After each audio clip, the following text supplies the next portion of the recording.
Hello student, welcome to my new YouTube channel Shreshtha Hindi classes में आप सबका स्वागत है। मैं मोनालिसा आज से आपको कक्षा 10वीं की क्षितिज भाग 2, जिसमें कि आपके 2 खंड हैं, एक काव्य खंड है और एक गद्य खंड है। तो आज हम काव्य खंड में सूरदास के पद से शुरुआत करेंगे। आप लोग जानते ही हैं कि सूरदास जो हैं वो भक्ति काल के प्रमुख कवि हैं और भक्ति काल के उत्कृष्ट भक्ति धारा के कवि हैं। कहा जाता है कि सूरदास हिंदी साहित्य के सूर्य के समान है और उनका जो काव्य है वो वात्सल्य रस में और भक्ति रस में है। तो हम शुरुआत करेंगे कि सूरदास कौन थे। सबसे पहले हमको ये जानना जरूरी है कि सूरदास थे कौन। सूरदास मथुरा के एक प्रकांड विद्वान थे, बहुत अधिक उनको ज्ञान था। कहा जाता है कि वे जन्म से अंधे थे, कुछ कहते हैं कि वो बाद में अंधे हो गए थे, लेकिन जो भी हो उन्होंने बहुत अधिक वेद पुराण उपनिषद इत्यादि का अध्ययन किया था। वे मथुरा और वृंदावन के बीच गौ घाट में रहते थे और वहीं से नाथ जी का भजन कीर्तन करते थे। कहा जाता है कि उनका जन्म 1478 में हुआ था। और बच्चों, आप लोग जानते हैं कि भक्ति काल के 2 मुख्य खंड हैं, एक राम भक्ति धारा है और एक कृष्ण भक्ति धारा है। तो जो सूरदास हैं वो कृष्ण भक्ति धारा के प्रमुख कवि हैं। इन्होंने 2 रसों का ज़्यादा प्रयोग किया है, जिसमें से पहला है आपका श्रृंगार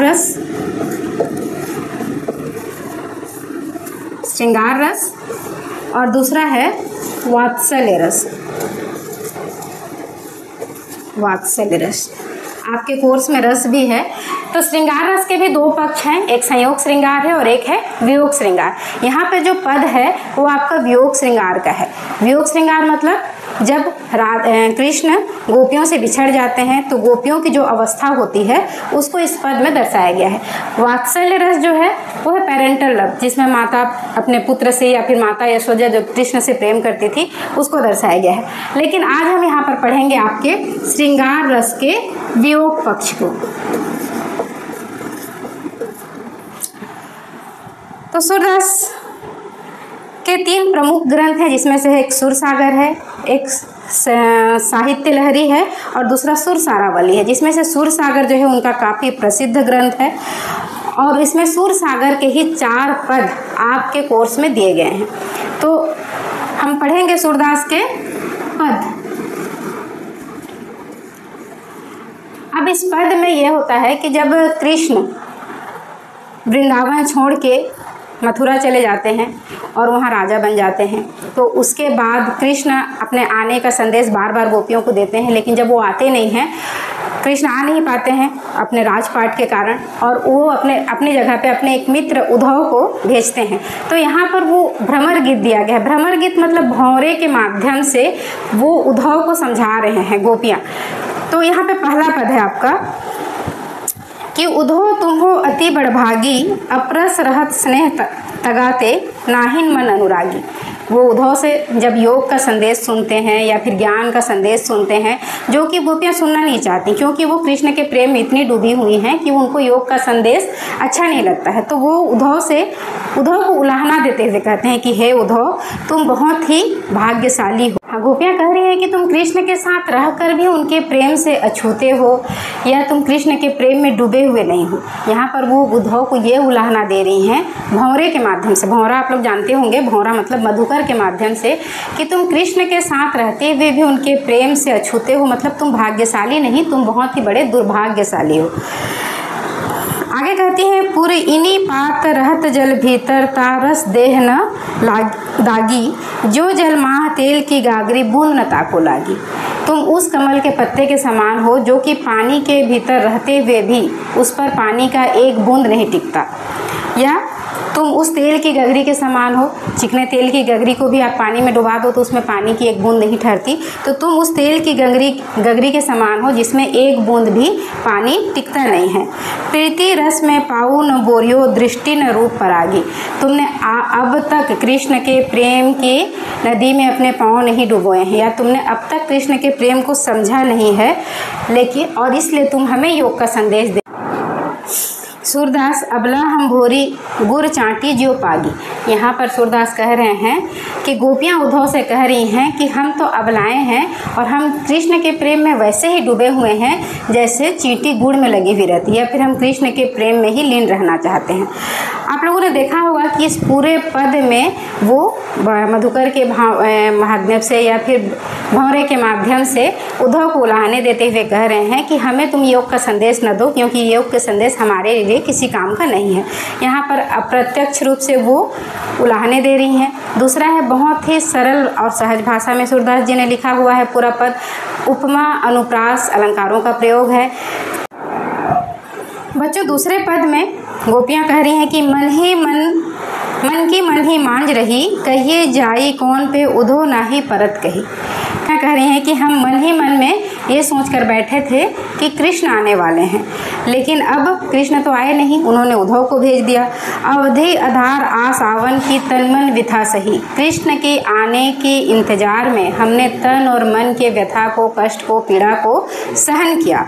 अब इन जोग संदेशनी सुनी सुनी विरहनी विरह दही।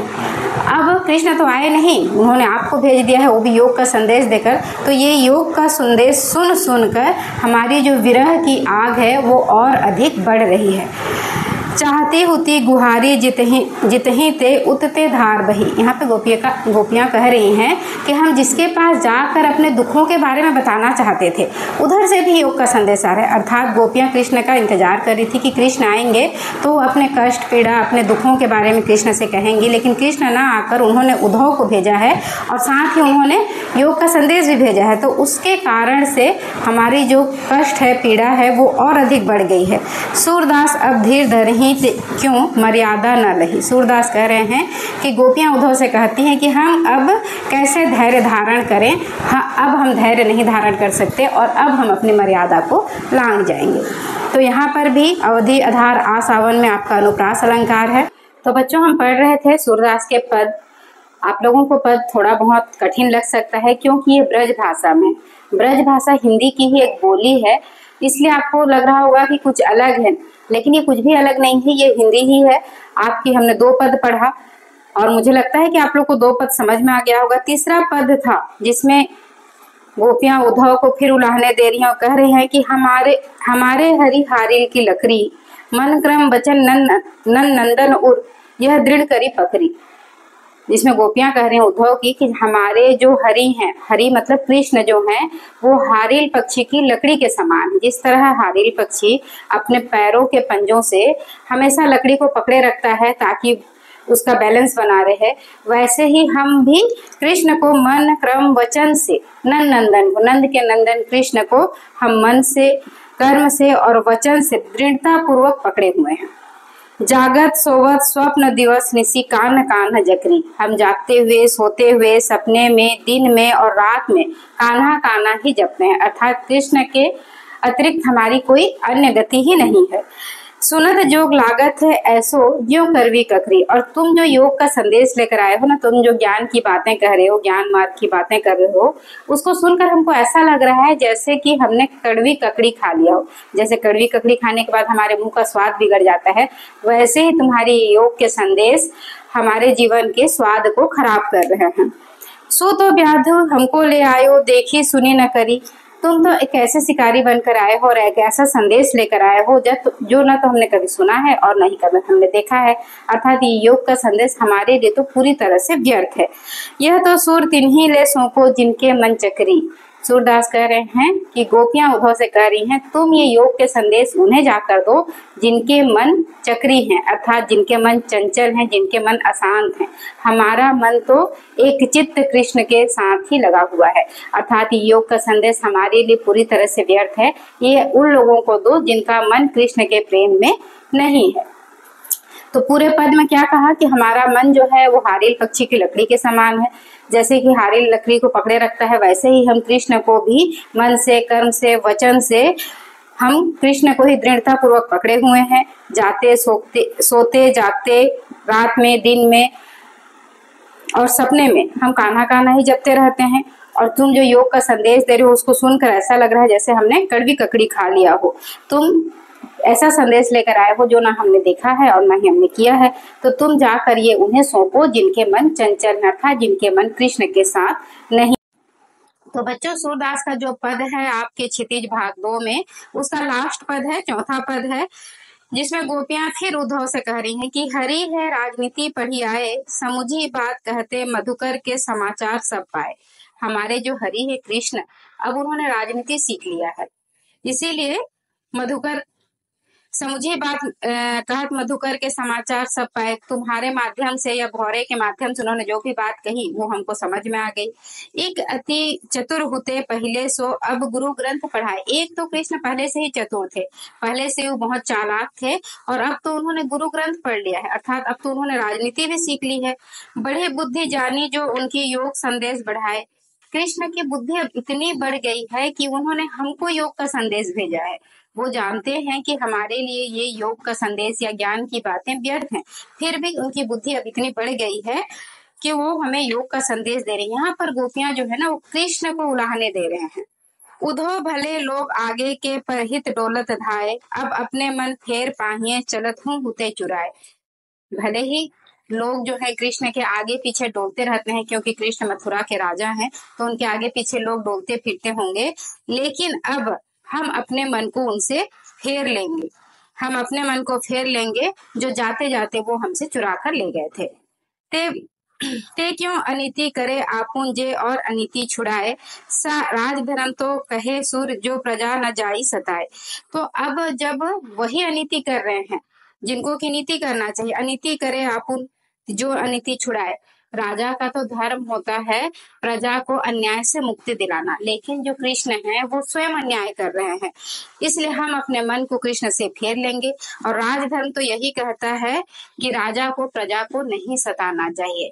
यहाँ पर गोपियां बड़ी ही समझदारी के साथ राजनीति की बात भी कर रही है, राजनीति की शिक्षा भी दे रही है कि एक राजा का कर्तव्य होता है कि वो अपनी प्रजा का देखभाल करे, प्रजा के साथ अन्याय न होने दे। लेकिन कृष्ण अब ऐसे राजा बन गए हैं जिन्होंने राजनीति सीख ली है और उसके बाद वो स्वयं अनीति करने पर उतर आए हैं। तो अब हम कोशिश करेंगे कि हम अपने मन को कृष्ण से फेर लें। तो पूरे पद में आपने देखा होगा कि सुंदर ब्रज भाषा में लिखा गया है, बहुत ही सीधे सरल और सहज शब्दों में स्पष्ट सूरदास जी जैसे प्रकांड विद्वान ने आपके पूरे पद को लिखा है। उसके बाद यहाँ पर बहुत सारे अलंकारों का अनुप्रास, उपमा, अलंकारों का प्रयोग है, और ये पूरा जो पद है वो वियोग श्रृंगार में लिखा हुआ है, क्योंकि वियोग इस बात का है कि अब गोपियों के साथ में कृष्ण नहीं है और कृष्ण आने की बात कहकर आते नहीं है, जिससे गोपियां को जो वियोग है वो और अधिक बढ़ गया है। और पूरे पद को उन्होंने भ्रमर गीत मतलब भौरे के माध्यम से या अप्रत्यक्ष रूप से वो उद्धव से सारे उलाहने उद्धव को दे रही है। उद्धव जो कि ज्ञान की बड़ी बड़ी बातें लेकर आए थे, वो अपना सारा ज्ञान भूल जाते हैं, क्योंकि गोपियों के प्रेम के सामने में उद्धव की कोई भी ज्ञान काम नहीं आता है। तो मुझे लगता है कि आप लोगों को चैप्टर बहुत अच्छे से समझ में आ गया होगा। अगर नहीं आया होगा किसी भी लाइन में, किसी भी पद में, यहाँ तक कि किसी भी शब्द में आप लोगों को कोई भी परेशानी हो रही है समझने में, तो आप प्लीज इनबॉक्स पे कमेंट करें उसको, ताकि हम आगे आपके उन जो भी डाउट्स है उसको क्लियर करने की कोशिश करते रहेंगे। और अगर आपको पूरी चैप्टर अच्छे से समझ में आ गई है तो भी आप लोग कहें कि हमको ये समझ में आ गया है, और इसके बाद आप कौन सा चैप्टर को फिर से पढ़ना चाहेंगे वो भी आप लोग बताएं, ताकि हम अपने अगली वीडियो में बहुत जल्दी आपके नए चैप्टर के साथ में आपके सामने उपस्थित हों। धन्यवाद।